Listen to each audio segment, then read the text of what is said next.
Dismissing reports that the Congress will support a third front government, Salman Khurshid has said that UPA will be forming the government on its own and there was no harm in taking help of like-minded parties. In an exclusive interview to Headlines today, the External Affairs Minister defended Robert Vadra and also hit out at Narendra Modi in the same breath. I have with me External Affairs Minister Mr. Salman Khurshid. He's just back from a grueling campaign. Salman Saab, Mr. Jairam Ramesh and you and a lot of other leaders are already on record having said that you might consider the option of supporting a third front government from outside. Who are we? Who are we? It's a party that must take a decision. And frankly, I think you misread what any one of us is saying. We are in a coalition era. And there are coalitions that come together before elections and there are coalitions that come together after elections. Now, I'm not sure. Is there a registered front called the Third Front? I'm not sure. Is there an office, Third Front registered? Then why are your leaders saying that we'll support a Third Front government? No leader is saying anything. You people read something into what we say. Let me say it very categorically. We are fighting to win. But obviously, fighting to win in a coalition era means there'll be some friends and some people who will associate themselves with us. Now, if those people come from what you call the Third Front, Fourth Front, Fifth Front, well, as long as they agree with the Congress and are supportive of the Congress leadership, why will anyone say no? But the decision will be taken by our leadership, not by us individually, and not anything that we say cannot be party policy, because on this party policy will come only once the leadership takes stock of the results and then sees what is called for and what is necessary. Salman Saab, in the last phase of battle, even before it's over, the 3 more rounds to go, the very fact that you're considering another option, many would construe means that you'll have conceded that you won't be coming to power. Not at all. Not at all. Let us see. BJP has gone and tied up with TDP. Does that mean that they've said they can't win? It's a pre-poll alliance. Pre-poll alliance means admission of defeat before the election starts. No, these are not. I don't think these are word play and games that people play are not going to decide the future of this country. We are in a coalition today. We will be in a coalition tomorrow. None of us is saying we are forming a Congress government. We've all said UPA 1, UPA 2, UPA 3. Contours of UPA 1 and 2 are different. Perhaps contours of UPA 2 and UPA 3 will be different.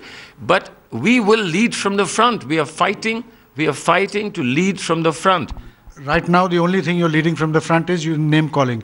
You've called Mr. Modi. You describe his mustaches. Somebody's running him. I don't even. I've only said that he said that he went to Banaras, but his mother called him, and he didn't even go and visit his mother. He didn't go to the Ganga. He went everywhere in Banaras, but he didn't go to the Ganga. And if Ganga Ma called him, then he should at least have gone in a courtesy and visited Ma Ganga, but he didn't do that. Now, I think a fraud on people, when you say one thing and do quite the opposite, must come to an end. And I think the people themselves must decide who's telling the truth and who's not. But all this name calling also must come to an end from both sides, isn't it? We've not called anyone anything. I have not called him anything. I have not called him anything. A lot of us have not called him anything. But if he's going to pinch somebody, that person is going to scream. So I think that he should be careful. Issue is not of name calling. Issue is dignity of conduct and behavior. I'm sorry, I don't think that he qualifies as a dignified speaker. I'm sorry, I don't believe that he comes across as a dignified person.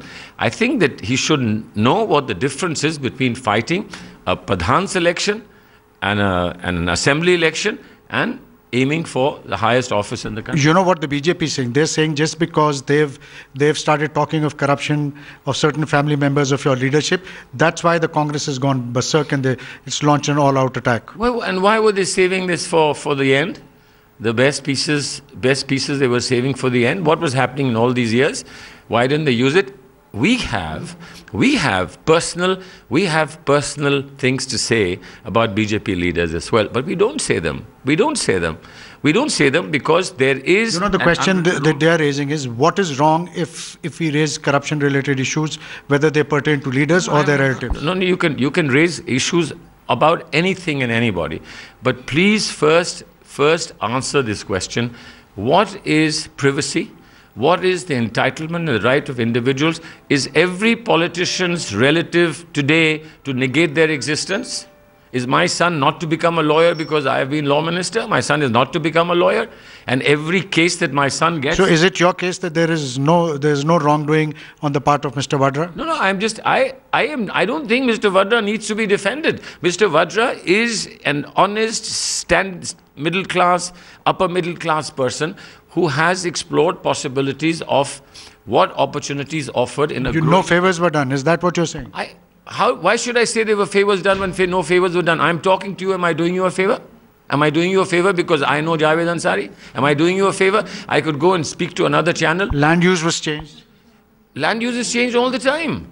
But if there is a flaw or a fault in changing of land use, now I could mention 100 BJP leaders who've had land use changed. But I don't think that's what politics is about. I could individually name leaders about whom it could be said that they got land use change when their governments were in power. But this is not what politics is about. Is there a legal infirmity? Is there a legal infirmity? Is there one? I believe there is none. And I think all those tapes that have been shown, there is nothing in it which can be a legal infirmity. Innuendo, you can say anything you like. In an innuendo, you can run down anybody.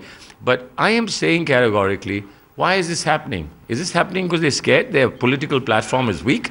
Are they scared that their leadership cannot get them beyond the magic figure, and therefore they just have to desperately hang on to something which they think will emotionally get them exploitation of people's emotions and get them the kind of vote they need? Well, I'm sorry, it won't happen. It won't happen. Thank you very much for speaking to us.